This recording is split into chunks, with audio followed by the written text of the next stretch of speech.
Hello everyone. Thank you. So I was driving here now. I see hundreds of people lining the streets of 42nd Street. Did you see that? And I was wondering what they're looking at. And they all have cameras.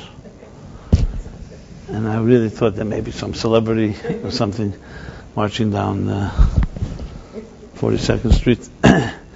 And as I walked out of my car, I saw what everyone was staring at. This beautiful, large sunset on the west river, on the Hudson River. Literally like a huge ball. You'll probably all see it in the news tonight. So everyone was mesmerized. It was quite a scene to see in Manhattan. People get affected by something that's natural. Like they say in insurance policies, acts of God, as opposed to man-made sensations. So, not that it has a particular connection to the class tonight, but I just thought I'd mention it. It probably does have a connection anyway. I was always mentioned here the words of the Baal Shem Tov, that the difference between nature and a miracle is only one little thing. It's frequency. If the sun were to rise or to set once in our lifetimes, so we'd all see it as a great miracle. But since it happens every day, we get used to it. So it's not that it's less of a miracle, it's just that we are fickle human beings and constantly need new sensations and new rushes and new highs to get us excited. But in truth, every breath we take and every step we make and every move is itself a miracle. And sadly, we usually appreciate it when someone is lacking it. When you see someone struggling to breathe or someone struggling for any other aspect of life that we take for granted, you suddenly realize what kind of combination, how many miracles have to happen for just one breath to take place. So I thought it was an interesting sight to behold, and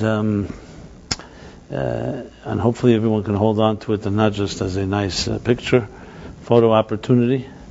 But as a segue into our discussion here, I also bring you warm regards from the Holy Land, where I just arrived from 24 hours ago. I was sitting in Jerusalem and thinking I will soon be in New York. And now I'm in New York thinking about Jerusalem. So it's interesting, two different parts of the world. Right before we landed here, I noticed it's around 7,000 miles between here and Jerusalem.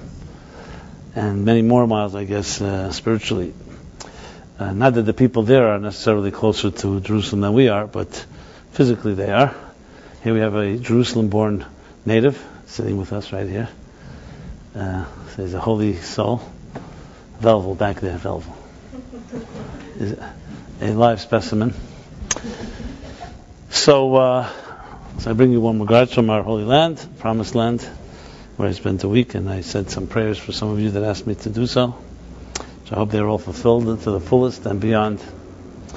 And now that we're in the 3 weeks, and 3 weeks which began this past Shabbos, being that we don't fast on a Shabbos, so actually the 3 weeks began on a Sunday. So Tisha B'Av will be the same. Even if Mashiach comes, the day will turn into a great holiday. The question is whether the holiday will be on Shabbos or will be on Sunday. Because the fast day can't be on Shabbos, so it'll have to be on Sunday. So we have to say that probably Mashiach comes and Shabbos is Tisha B'Av and Sunday is, that's something we could all speculate about. But the 3 weeks is a period in time, the saddest period of the Jewish calendar, when we commemorate the siege and then the destruction of the temples, both temples. One 1944 years ago, and the other one add another 490 years to that, was the first temple. And both, interestingly, the same period of time as when they were destroyed, by completely two different nations. It was the Babylonians that destroyed the first temple. And there are different opinions when the siege began around Jerusalem. Jerusalem has a wall around it. That wall existed also back then, even though it was rebuilt several times, but Jerusalem was always a walled city. So a walled city, the cities of old, the ones that were walled were usually considered the holy cities, special cities. They were walled for a reason, because to protect them from siege.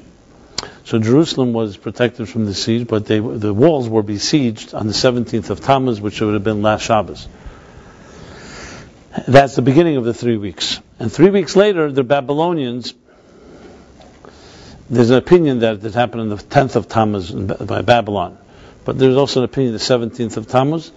But 3 weeks later, to the day, is when they finally broke through the wall and burned down the temple.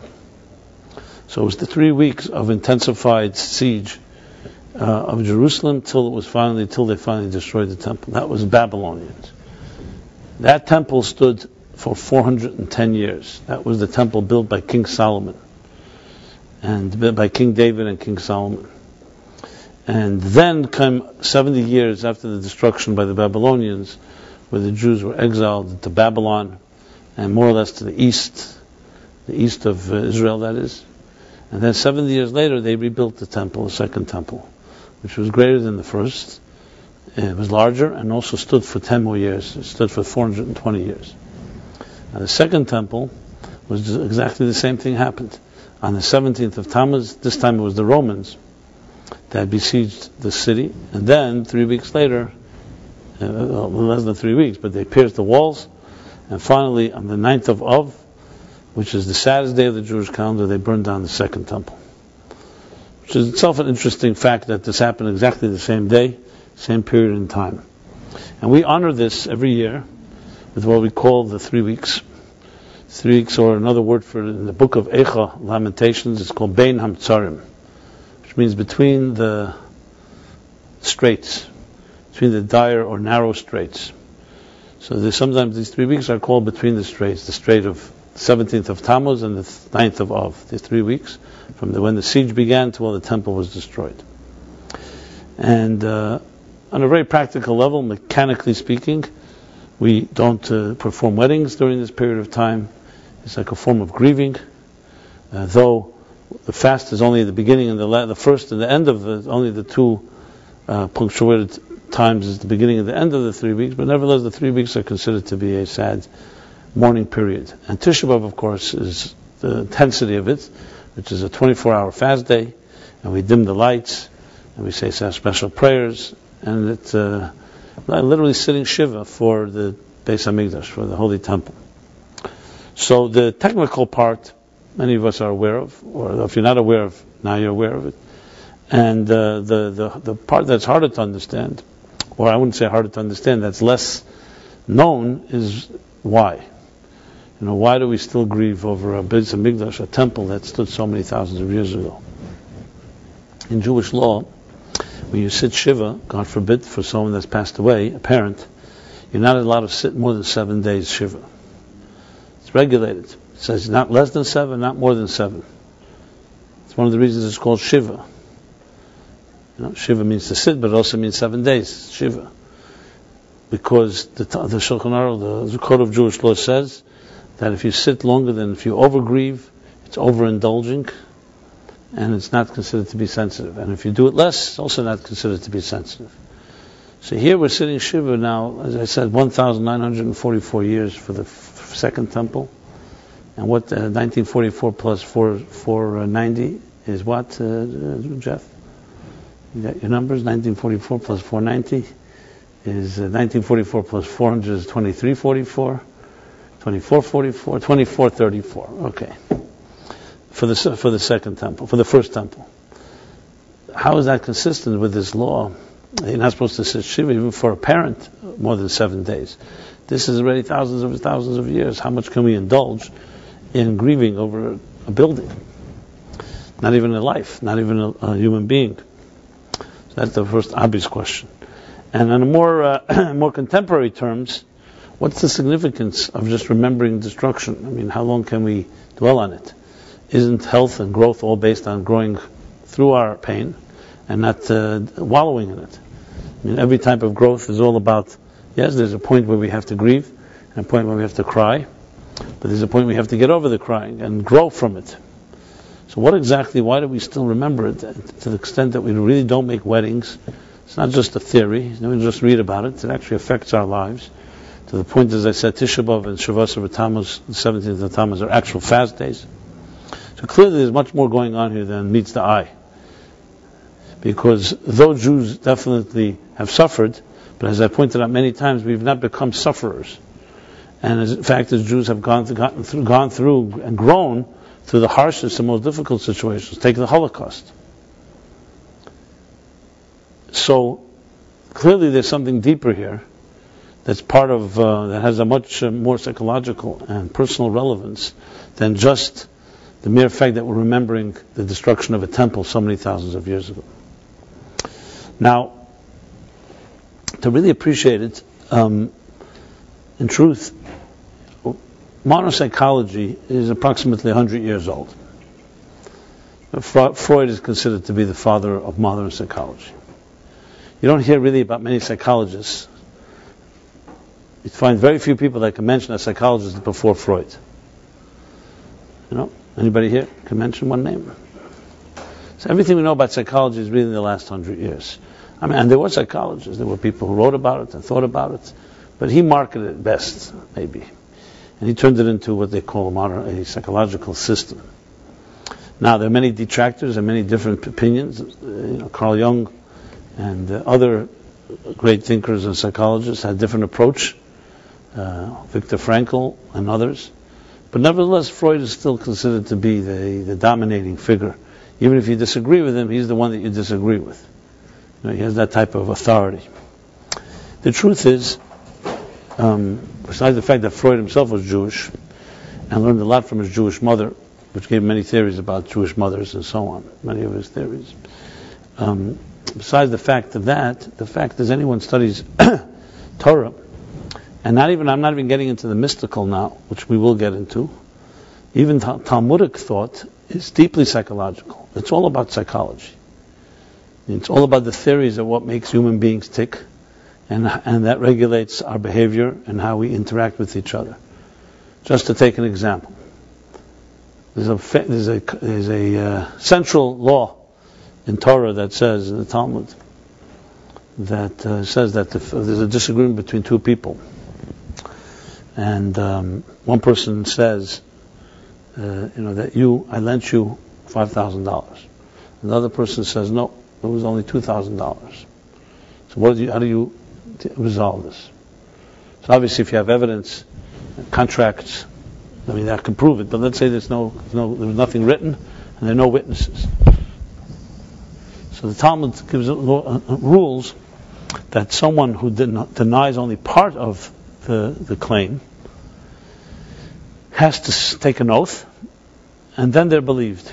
So they swear, I only owe you 2,000, not 5,000, and then you believe them. If someone, however, denies it all, then it's a whole different story. Why? It's a whole different story. You can't just believe them.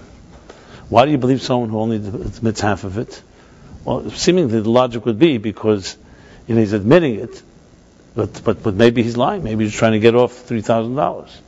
The reason is, the Talmud says, because ein adam meiz b'fnei bal chevei. Because the nature of a human being is not to have chutzpah in front of someone that you owe something to.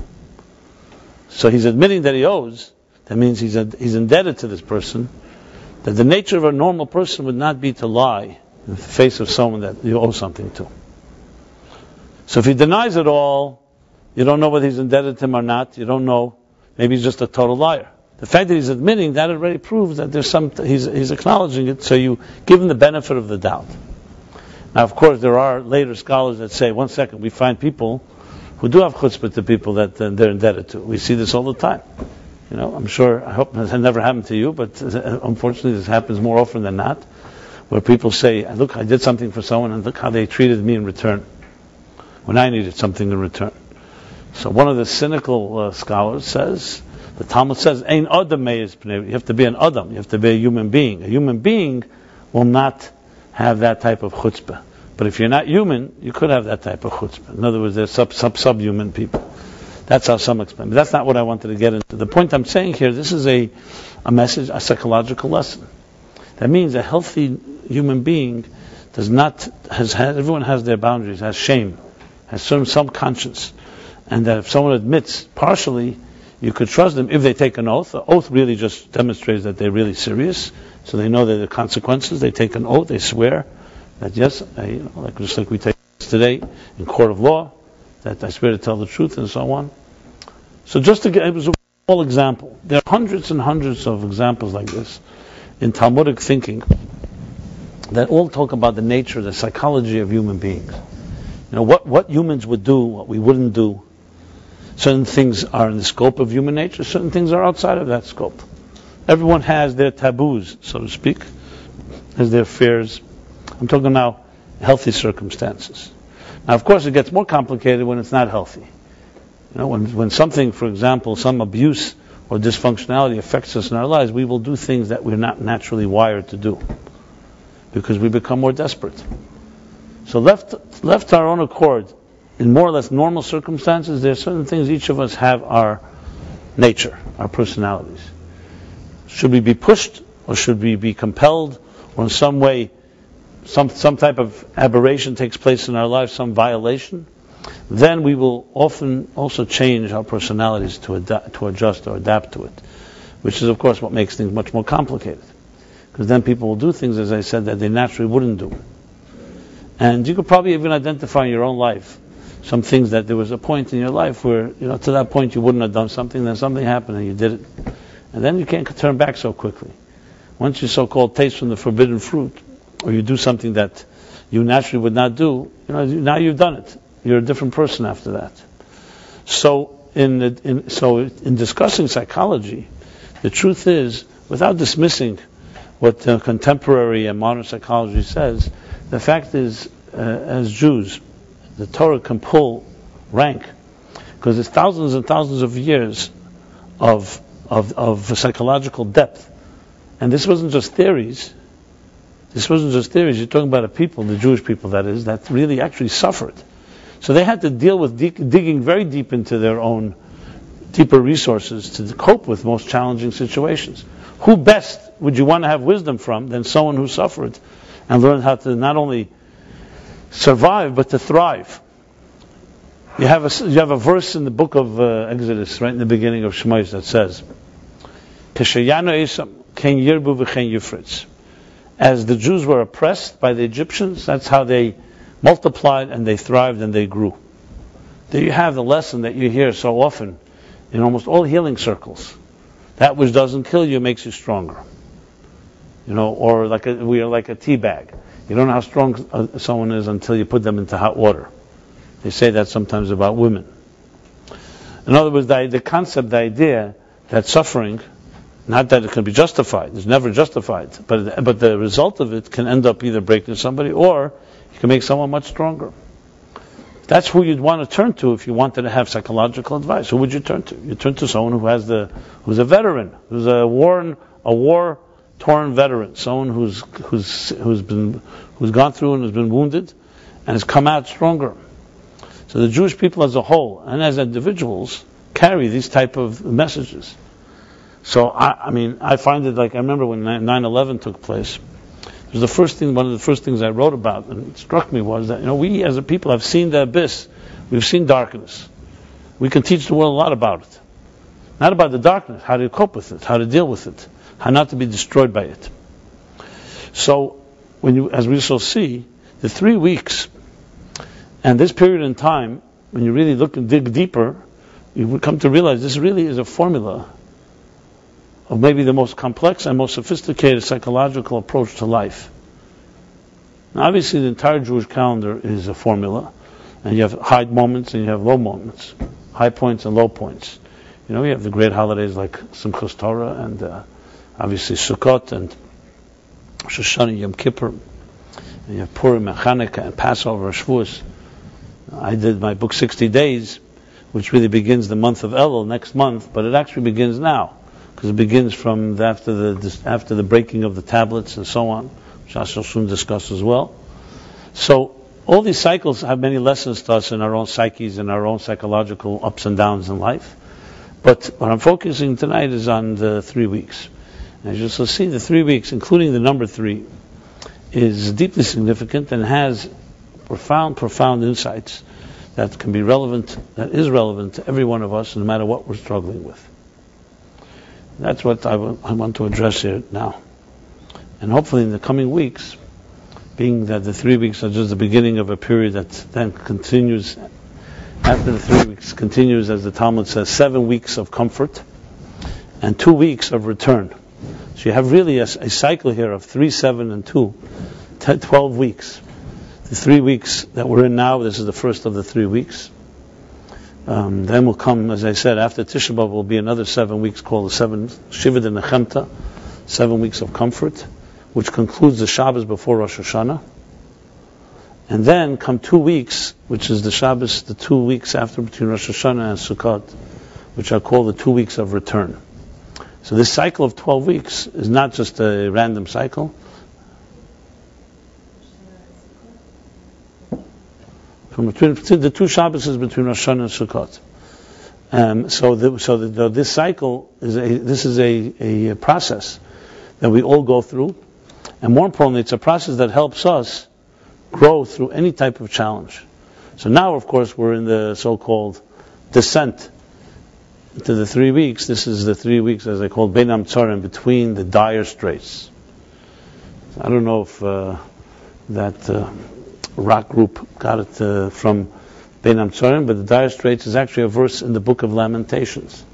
I'm sure, being that Mark Knopfler is a Jew, I'm sure that's where he picked it up from. So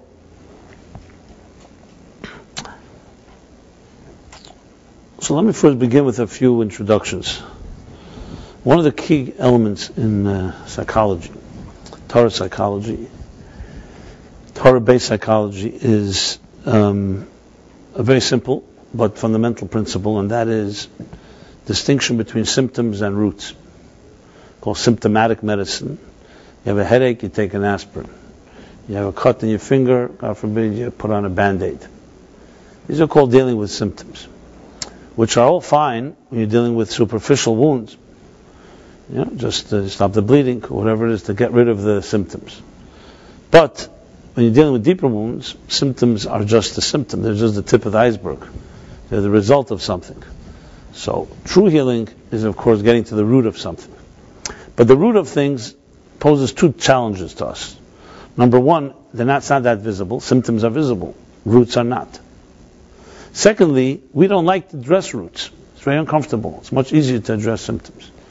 I can tell you from my own little experience, and I've heard this from many, almost, I don't want to say always, but I would say almost always when someone shares a problem, I'm not talking about a superficial, real problem in their lives, whether it's an emotional issue, personal issue, in relationships, dealing with others, whatever it may be, usually their description of the problem is not the problem.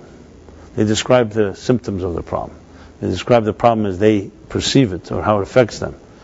But the roots of the problem, not because people hide it, but because most people are not even aware of their own roots, because our subjectivity doesn't let us see it, and we don't. And more importantly, or equally importantly, is we don't want to see it because it may be too painful. So what we show, what we can see, is the tip of the iceberg. That's called the symptoms. So the first rule is you have to always look for those deeper roots. This doesn't mean that we have to always dig to the core of problems. If you can solve it on the symptomatic level, great. No need to go further.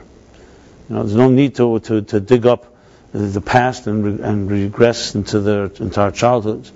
But sometimes that may not be sufficient just to deal with it on the symptom level.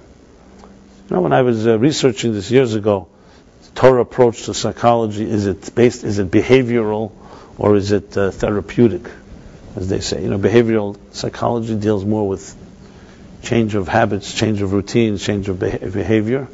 And that itself, so if people, let's say a couple are not getting along, work on them with routines, acknowledging, saying thank you, going out of their way to do something. Even on a basic, actual level, even if they don't feel it, just do it, and ultimately that brings the feelings.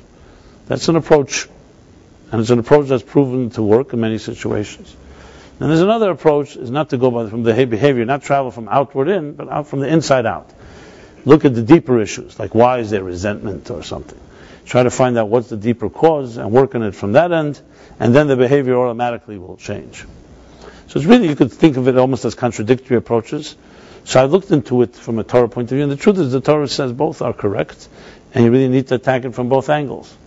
Think of it, you have to attack it from the outside, simply on a behavioral level, but also from within, on a more unconscious level, or more root level, type of, as I said, not symptomatic medicine, but remedial. Not remedial or symptomatic medicine, but something that is more rooted from the cause or the root. And the truth is, they both complement each other, and if you do it properly, you can really get somewhere. But these are just general principles which obviously have to be applied case by case to each individual situation. There's no rules. There are general guidelines, but there's no rule to say, okay, this is... Then you apply it to people's situations. But the first thing you want to always look for is what are the deeper causes, especially when you're dealing with deeper, with long-term issues, with complicated stuff, with stuff that people cannot resolve. That's always a sign that there's something more going on. Band-Aid doesn't help. An aspirin doesn't help. So clearly, there's something deeper. So that's number one. Point number two is that no problems begin no problems begin suddenly overnight. Everything slowly deteriorates. Meaning, any problem does not begin as a big problem. It begins as a small problem. Left unchecked, it begins to accumulate. And as it begins to accumulate, mistake leads to mistake. And then, there's a point, just like when we get lost. You don't suddenly get lost. You're on the road. You go in the right direction. But then you veer off a drop. And then you continue going. Now, as you continue, if you stop right there, so you're not that far off, you may find your way back. But if you continue going, and especially the faster you go, and the more desperate you become, so the faster you get lost, until a point you come to a point that you're somewhere in the woods, you have no clue how to get back. Psychologically speaking, that means that you're now developing new tools and new approaches that have completely wandered away from your original objective, or what your objective should be. And it gets even worse than that. At some point, you convince yourself you're not even lost. You convince yourself, when you're off a road and you're somewhere lost in a forest, you know pretty well that you're lost. But psychologically, you convince yourself that you're not lost. Maybe inconvenient to you to think you're lost. So you suddenly start creating a philosophy around your distortions. And then you develop a new identity based on the mistakes that have been made. Not always intentionally. It's not necessarily malicious or deliberate or premeditated. It's just a fact of life. We are very resilient, and we figure out we are creative, and we can suddenly create a whole new way of life based on aberrations. So that's point number two. And point number three is that all problems begin in a vacuum. Nothing just starts out of nowhere. Why do you veer off the road in the first place? Either you don't have a roadmap, or you don't have lights, or there's something that's lacking. People just don't veer off. Now think of it this way. Children, as they're born, pure children, innocent children, what would cause them to suddenly turn at some point in life to mess up their lives? It's a big question everyone likes to know. Here was this little child I was cradling once, completely vulnerable, completely pure and innocent, and now look at this child grown into an adult and gets into complete deep trouble. I'm talking an extreme situation. I'm not talking about how do you get from here to here. So of course I just said nothing happens overnight. But what's the beginning roots of it? Beginning roots is always a vacuum. There's something lacking. If the child did not get enough love, or the child had bad influences, or parents who maybe with good intentions or not good intentions did whatever they did and let the child not develop or did not nurture that child properly, there's a vacuum. There's a hunger. And when there's hunger, there's a need to fill the hunger. Nature abhors a vacuum, and even more so does the psyche. Because the human psyche, like the soul, is a hungry force. It's energy. Energy needs fuel. And if it doesn't get fuel, it's going to become very, very desperate. And if it doesn't get it from a healthy place, it'll get it from an unhealthy place. The thing is, vacuums are invisible. You can't see a vacuum while it's developing. You only see it after someone acts out. You suddenly see someone behave in a certain way. You say, hey, what happened? You suddenly realize, hey, there must be something really serious going on. So the Torah's way of looking at things is to teach us how to train our eyes and our minds and our hearts to look beneath the surface. Because the common point in all that I've just said here, about the difference between roots and symptoms, the difference between a slow development of veering off until you completely get lost, and the vacuum, these are all forces that are invisible. By the time we're already reacting to it, it's already become a monster usually. And that's why it's so difficult. If you're able to nip it in its bud, you'd have a lot easier solutions. So like how marriages deteriorate. They don't deteriorate overnight. Suddenly a marriage deteriorates. Again, I'm not talking about extreme situations where there's things, I mean, every situation has its own particular complexion. But in a marriage where it doesn't deteriorate overnight, something starts happening that nobody really notices is a big thing. Or even if you do notice, it's what's it called? The pit patted away, whatever they call it. Dismissed. There's a word for it. With a P. Okay. Anyway, it's dismissed as nothing serious. And then it starts to fester. Like infections. Some of the worst infections that infest the body, they become to a point that they become killer infections, usually, almost in all cases, begin very small. And if it was found or checked then, could have been prevented. Either because it was ignored or because it wasn't visible. And it began to develop, and then at some point it's like a wildfire. Like a fire, actually. Fire only begins blazing fire. It begins with a spark. It begins with electrical accident, something like that. So all these are lessons that teach us many things. And right now in our own lives, as we're sitting here, how kind of ticking time bomb is there right now inside of us that we're not even aware of? And I'm not trying to frighten anyone. I'm just suggesting is that most of the workings that are going on within us are invisible to us. And by the time they become visible, you're already dealing now with a blazing fire, usually. But the point of this discussion is that we don't have to wait for it to be that way, because as we acclimate ourselves, we become more sensitive to the forces that are not so visible, we actually can catch many things that you would not catch on your own. And the 3 weeks, this period in time, is exactly for that purpose. That's why we sit now and we remember something that happened thousands of years ago, not because we're interested in living in the past and we're wallowing in our misery, or that's not at all the point. The point is the exact opposite. It's a period in time. The Jewish calendar and its wisdom focuses different periods of the different months of the year, focus on different aspects of our lives. And this period in time is meant to help us focus in on these forces that we all go through, the forces that cause destruction. The temple really is essentially a symbol here. What is the symbolism of the temple? The temple actually was structured like the human body. A few years ago I gave classes on this subject, how the temple is like a microcosm of the human body, which is a microcosm of the entire cosmic order, of the divine structure of existence. So the temple actually had 3 sections, like the body does. It had like a head, a torso, body, and legs. So you have in the temple the Holy of Holies. What the Holy of Holies was like the central nervous system.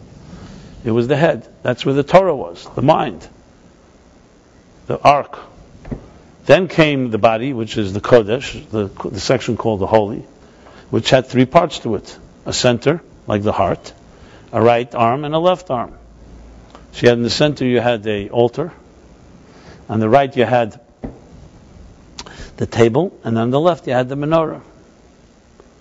And then came the chutzner, which is the outer dimension, the largest part of the temple, which is considered like the legs. And now you have the outer altar, the altar that connects us to the world around us. Our legs is what walks on this earth. It carries us from place to place. So I'm not going to go through the details of this, of the microcosm, macrocosm, and parallels, because I did this a number of years ago, and I think I may have written it up as well.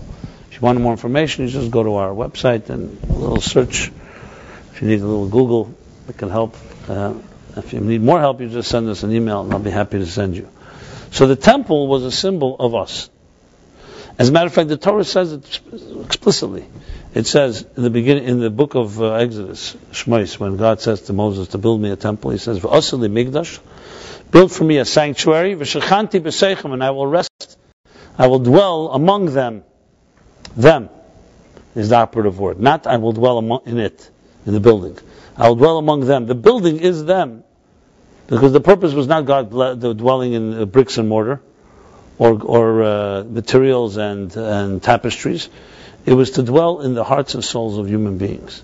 So the temple was essentially a symbol of each one of us.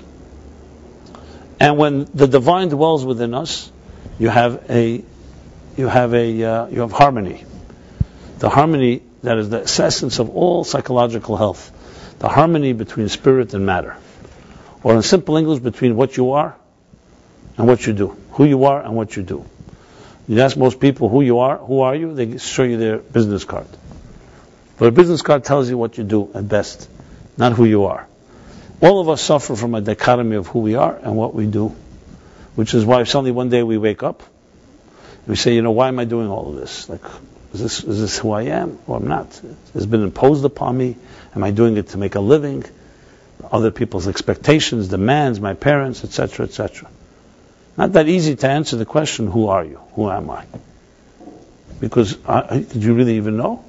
Maybe who you are is what's been defined to you by your education and by your educators and your teachers and your parents and all the people who have made demands and expectations of you. So, if you want to say the first vacuum or the first so-called distortion of them all is that dichotomy, the disparity or the dissonance between who you are and what you do. In mystical terms, that would be the dissonance between spirit and matter, or between God and the universe. So though I'm using the word God, I'm hesitant to use it because for many people, spirit and matter, they make sense to them. As soon as you use God, it sounds religious. And that's like, we don't relate to. And as you know, God is just a word. You can use whatever word you like. When the temple was destroyed, or that's before the temple was destroyed, when the temple stood, it symbolized a harmony between matter and spirit. Between what you are and what you do, who you are and what you do. Between your soul and your actions. The destruction of the temple symbolizes a schism, a split between these two forces. And the reason the temple was destroyed, the second temple specifically, was because of baseless hatred. The people disliked each other. So you say, what does one thing happen next? People dislike each other. Why is the temple destroyed? Because God cannot rest among people who don't get along with each other. There can be no harmony between spirit and matter if there's no harmony between one and another. So the concept of unity on all levels is essentially the appreciation that spirit dominates our lives. So what would you say dominates the world today in the 21st century? It's not spirit. It's matter. Materialism. What you own, what you conquer, what you acquire, what kind of home you live in. All the things that we are so proud of, that we compete with each other for. What class you belong to, how much equity you have. All material things. Spirit is not really valued in the world in which we live. At the same time, each of us individually knows that spirit is maybe more important than matter. Intellectually, we definitely know that. But we live in a world where we are basically pressured to conform, and it's a dog eats dog world, and that's how it is. And even those of us that believe that our souls have not completely been swallowed up by this material drive, no, it's not that simple to live that way. So we try to find we fabricate all kinds of concoctions of how we reconcile these two worlds. I'd love to compare notes one day, if we had the time, to hear how you do this. But people, this is to me one of my, I can't call it hobbies, because it's more than a hobby, it's my life. But it's always interesting to me how people figure out, because if you ask any individual, you ask them, what's more important, love or money? Everyone will say love. Yeah, but then, bottom line is, they don't necessarily behave that way. So we could see because our ideals are always far ahead of our actions. That's how it works. And our pride and our own sensitivity doesn't let us even acknowledge. Now there are some people who will just tell you straight out, I once thought it was this, but let's be honest, it's all about power and money and so on and so forth. But then again, somebody, you can't take the power and money with you once you leave this earth. Okay, fine, I'll worry about that then. Meanwhile, it has hypnotic, seductive power. And if you could show me how many people you know where spirit dominates, and I mean in action, I know many people who are very godly people until it comes to the bank account. In other words, God, but there's a limit where you let God in. There's a point where God does not enter. Everybody's got that place. So when the Meraglim, the scouts, a few weeks ago in the Torah we read, they didn't want to enter the promised land. Why wouldn't they want to enter the promised land? These were the greatest leaders of their time. They had heard that God had promised this land. They knew that we had suffered hundreds of years, all to get back to this promised land. Jacob left it only because of a famine and made a vow that he would return. And he had a promise from God that they would return. Why suddenly they get cold feet? They saw the miracles. They saw God led them out of Egypt. How could such great people suddenly get cold feet? The big question. And the answer is precisely because they were so great. They were spiritual. They could not see how we could survive in a material world. And they used the classic 3 words that I think captures any generation, including ours own. You want to capture the economic woes of our last few years? Read the 3 words that the Meraglim say. They say, Eretz Echeles Yishvel. The material world, this land that we went to visit, is a land that consumes its inhabitants. Is there a better way to capture what happens to people when money affects them? It's a land that consumes its inhabitants. I mean, I've never found a better way to express. You see it. I had a guy came over to me who was riding high, before the meltdown, whatever you call it, the bubble burst. And he said to me, he screwed so many friends of his. He thought he's riding high, and he kind of justified it. And then he suddenly realized what happened to him. He says, "I sold my soul." He worked for Goldman Sachs. I mean, one of the, some admit it, some won't, because money has that hypnotic, seductive power. It distorts your mind, and it even convinces you that you can be a righteous person. I'll make more money. I'll be very charitable. I have a lot of power. I can do things with it. Tell me the people who become generous after they become wealthy. If you're generous, you're generous. If you're not, you're not. Rarely do you find someone who becomes generous after they become wealthy. If they're generous, they'll give you a penny if they have a penny, if they have 10 pennies. And if they're not generous, they won't give you the penny, and they won't give you the million even if they have billions. That's how it works. Check it out. Generosity is a thing from the Spirit. It's nothing to do with how much you have. It's an attitude. And you can justify anything. You can justify, listen, the more I make, the more interest I can bear, and then I can give more. But you end up not giving. You end up dying before you start giving after taking so much. Because money, as materialism, is the way God created it, is that it consumes its inhabitants. And the scouts are right. It does consume its inhabitants. Their big, grave error was, and by the way, that was the first Tisha B'Av. When the scouts came back with that bad report and the Jews cried that night, they didn't want to go into the promised land. That was the first 3 weeks, essentially, the end of the 3 weeks. What was their mistake? The mistake was not that they were wrong. It does consume its inhabitants. But God said, that's exactly where I want you to go into a land that on its own has the power to consume you, and you consume it. And that's what the other two, Kalev and Yeshua, said. No, it's a land that will become our bread and our sustenance. We will consume it, not it will consume us. In other words, we will use materialism as something that will fuel our spirituality, not the other way around. So basically, God said, yes, it's a challenge, and that's exactly what I'm telling you. Go into this challenging world and figure out how you don't let it control you, you control it. It's a whole different attitude to life. That the material world, with all its powers, is really basically a platform, a platform, an environment for us to turn into something, into a temple. But the power cannot be denied, and the power does affect most people. And as it affects most people, what happens is it begins to create a very serious dissonance between matter and spirit.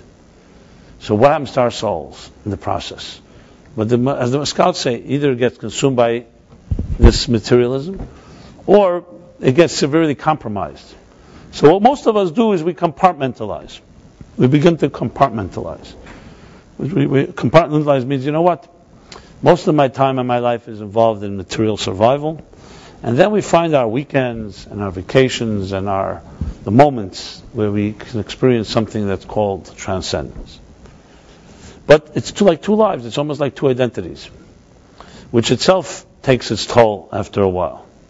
So basically, the building of the temple and the destruction of the temple is symbolic of this either harmony or schism that I've been describing here.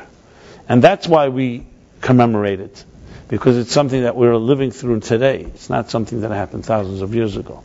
We each have these two options, and this time of the year is when we focus on this issue of this dissonance, this disparity within our own lives.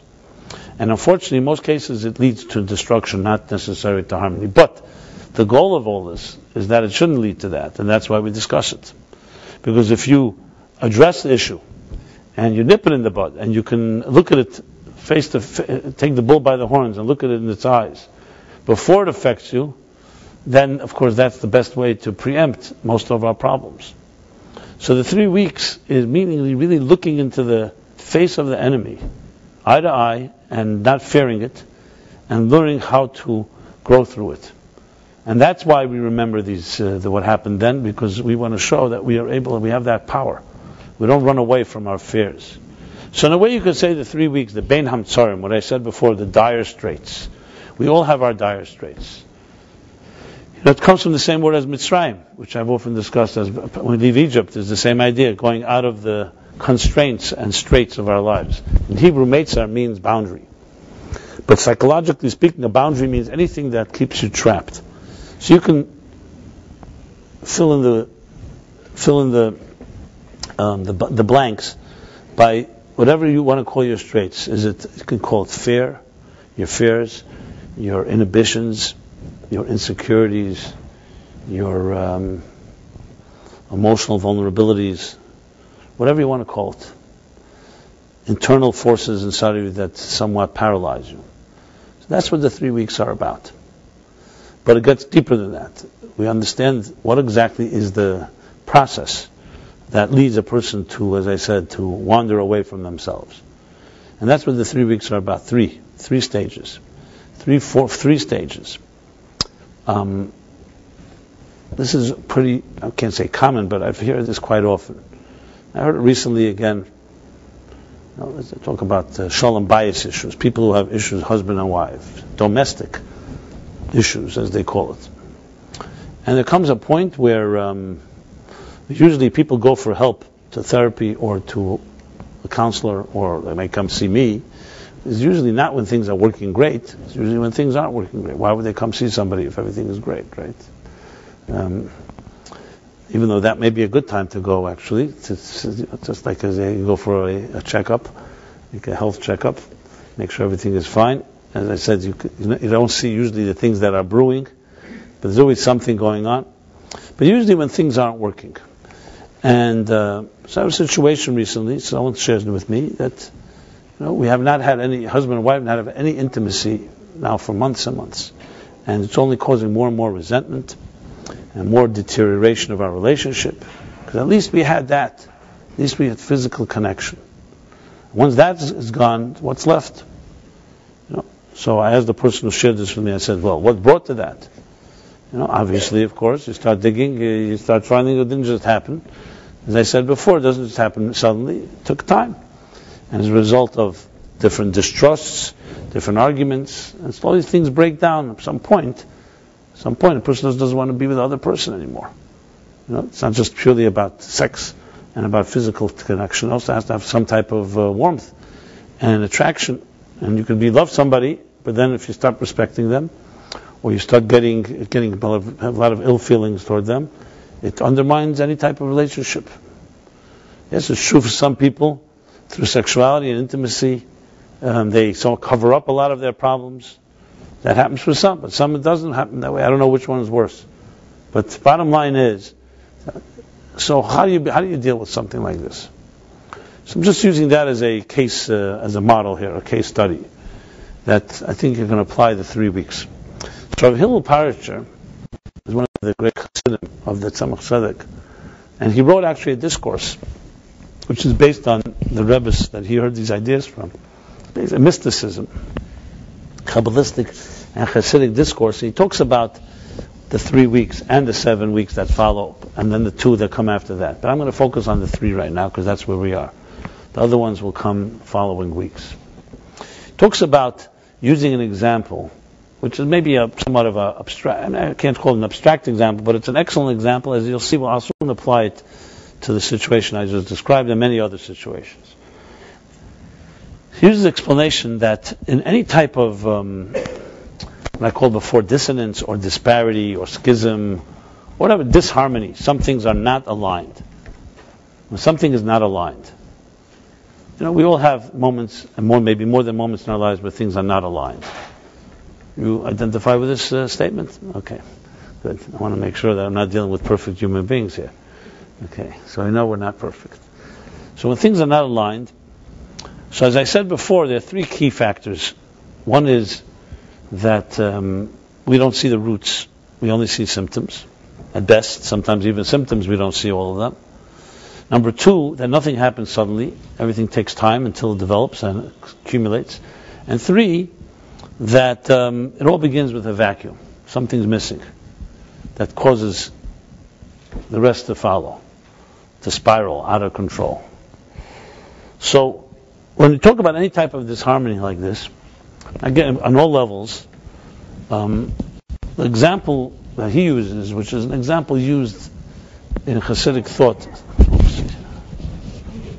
I think is my phone. I shut it off actually. Sorry. Yeah, I did shut it off. But anyway, so the example he uses is the example of a teacher and a student. And I'll explain before I explain the example, let me just say this. You see, in the context of what I described till now, and this is a fourth critical point. I made 3 points. This is a very, very important point. And that is, in Jewish thought, there's no such thing as a problem. It's what's called a challenge. Everything is a potential solution. The problem is when you convince yourself that you only see this moment, which is the problem, and you don't see the process.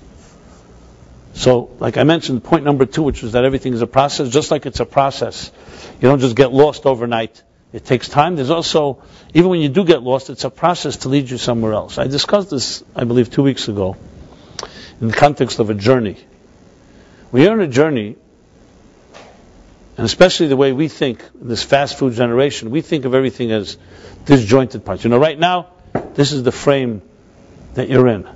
You don't see your life as a series of frames of a larger story, a larger narrative.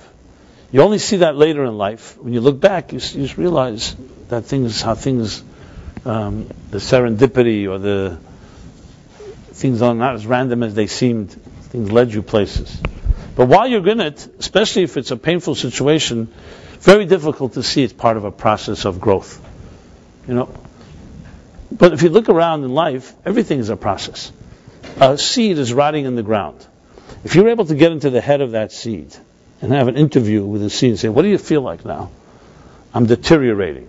I'm rotting. I'm disappearing. I'm going to be dead soon. That's what you'd think the seed would say. I assume the seed is wiser than that and probably knows that it's going to turn into a sapling, which will sprout and then blossom and then ultimately will be a great tree one day. But regardless of what the seed knows or doesn't know, there's no question there's two perspectives. If you live in the moment, it looks like death.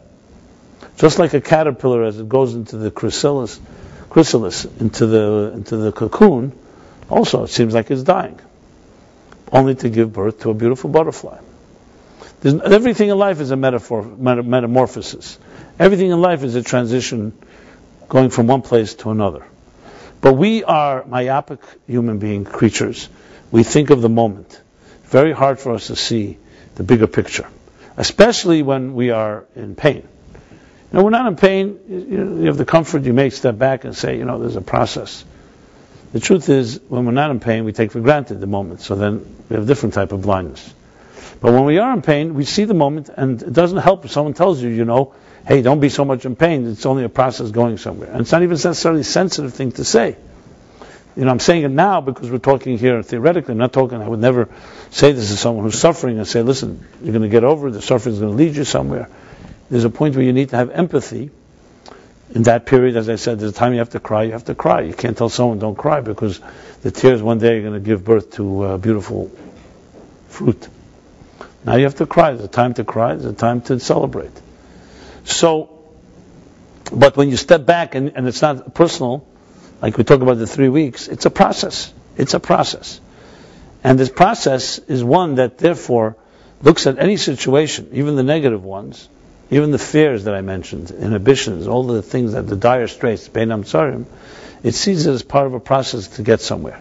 So not to go over to the analogy, you'll see how the analogy works. So the analogy gives us of a teacher who is transmitting knowledge to a student that the teacher loves. At some point, the teacher has taught enough to the student and wants to now, he has a certain urge to reveal to the student some new revelation, something never said before. But in order to reveal it, it's not that simple. It can't just be, it's not part of yesterday's study. So now I'm going to teach something new. So the teacher has to fall silent to prepare himself for this new idea, be able to share it. Also to prepare the student to something new. Just continue talking, it'll appear that it's just an extension of yesterday's ideas. So a new revelation always will be preceded by some type of silence. The teacher withdraws into himself, preparing himself for this great revelation that's coming from the deepest love that he has for a student. From the student's perspective, however, this deepest love is not, there's no transmission going on in that moment. He felt closer the day before when he was getting some ideas, because he's not hearing anything from the teacher right now. Right now it's silent. That silence can be misconstrued and misunderstood, and when it is, that's called golus, that's called darkness. It's basically a misunderstood concealment.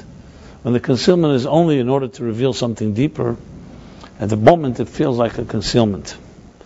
Now that alone is not a bad thing if the student was wise enough. But if the student is not wise enough and sees it as actually a concealment, he can just pick himself up and say, you know what? My teacher fell asleep, or my teacher has abandoned me, is absentee, and I'm out of here. By the time the teacher is ready to reveal, the student has left. This is how he describes this period in time, which is really a description of the general picture of what the Kabbalists call, very often mentioned here, the tzimtzum, the great tzimtzum, God's concealment of His presence in order to reveal something far deeper. So when a healthy parent exercises restraint by not telling a child what to do, is that deeper love than when the parent does give advice? Absolutely. Because it's much harder to exercise restraint than it is to share. But that restraint is because of the deep love of the individual that you love. You want to give them the independence to be able to come to it on their own. You may be quiet for a while. But the quiet can be misunderstood as being not caring, being detached. And that's the big mistake that we make. So God created an agnostic universe, but not because He wanted to be concealed, but He wanted us to be wise enough to dig deeper and understand there's something more going on here. You don't want to call it a test, but it's something like, and I don't want to really compare it to this, but it's something like if somebody really loves someone, and that person has hurt them, not in any form of retribution or getting even, they may withdraw to see what you'll do. And if you really love the person, you're going to dig deeper, not pull back and go and pursue that. Pursue the person. Find a way to reconcile. So to go back to the analogy of Philip Partridge, he says is that the 3 weeks is the first stages of this type of withdrawal, of this type of separation.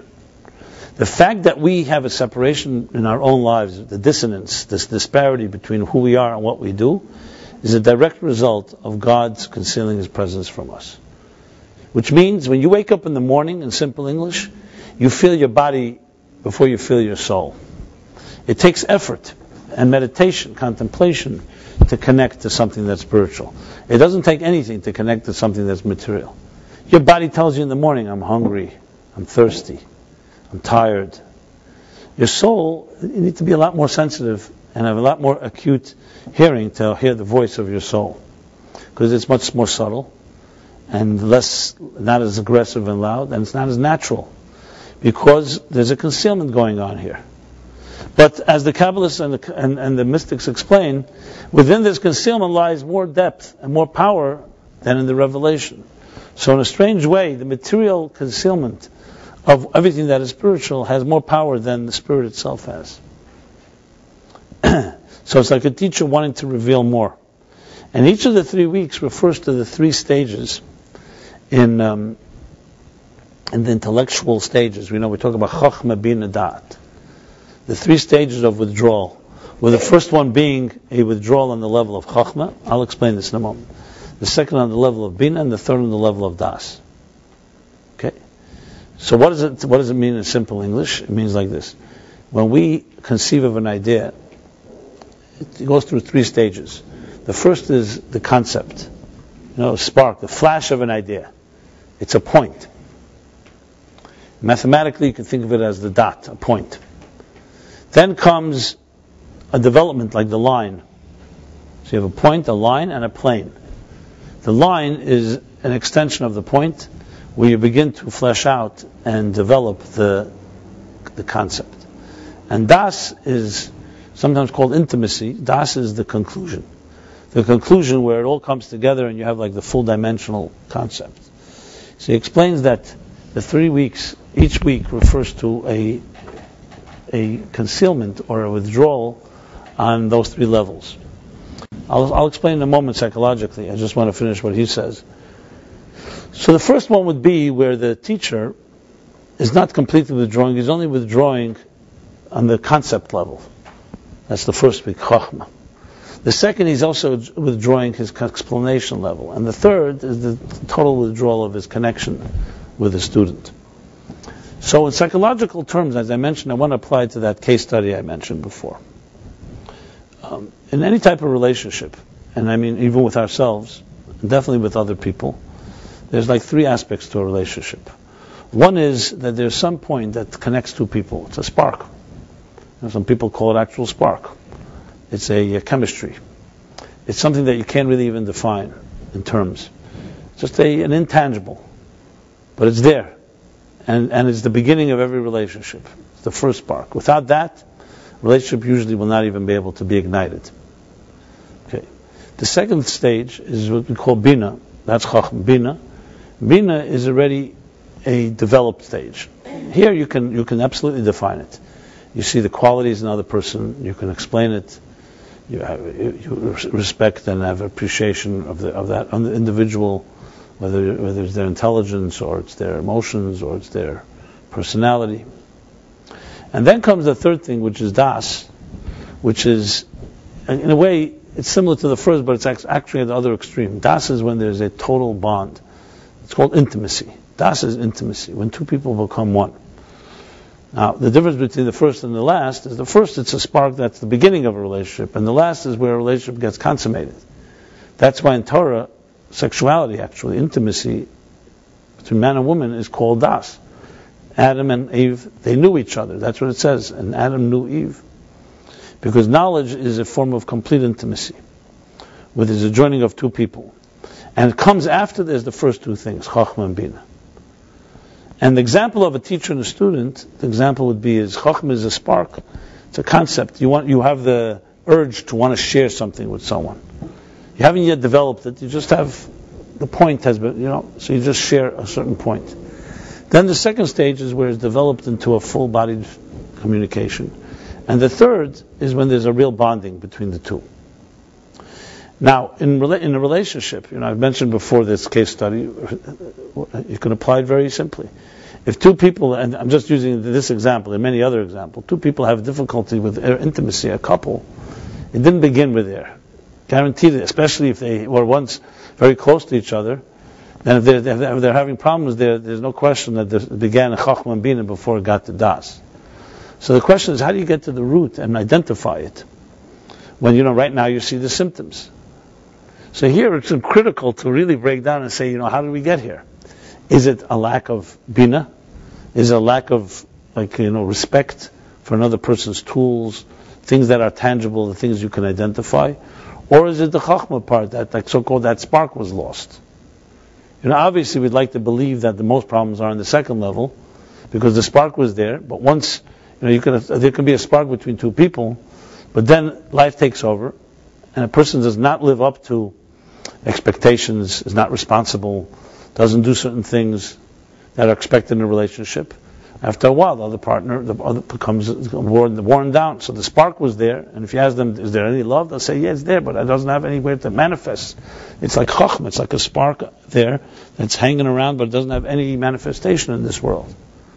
So obviously, it's going to bring a breakdown to step 3 of intimacy, to use that example. And to apply it, to broaden it, in a sense that can be applied to almost any psychological situation. The 3 weeks, God did not allow the Babylonians and the Romans to destroy the temple overnight, because He wanted to teach us that everything is a process. First of all, if you stop it in its tracks, the siege could be stopped, and they won't end up burning down the temple. If you don't stop it, that's when things accelerate. As I mentioned before, nothing happens just overnight. It takes time till things get to a place. That's the 3 weeks. But what are the actual 3 stages?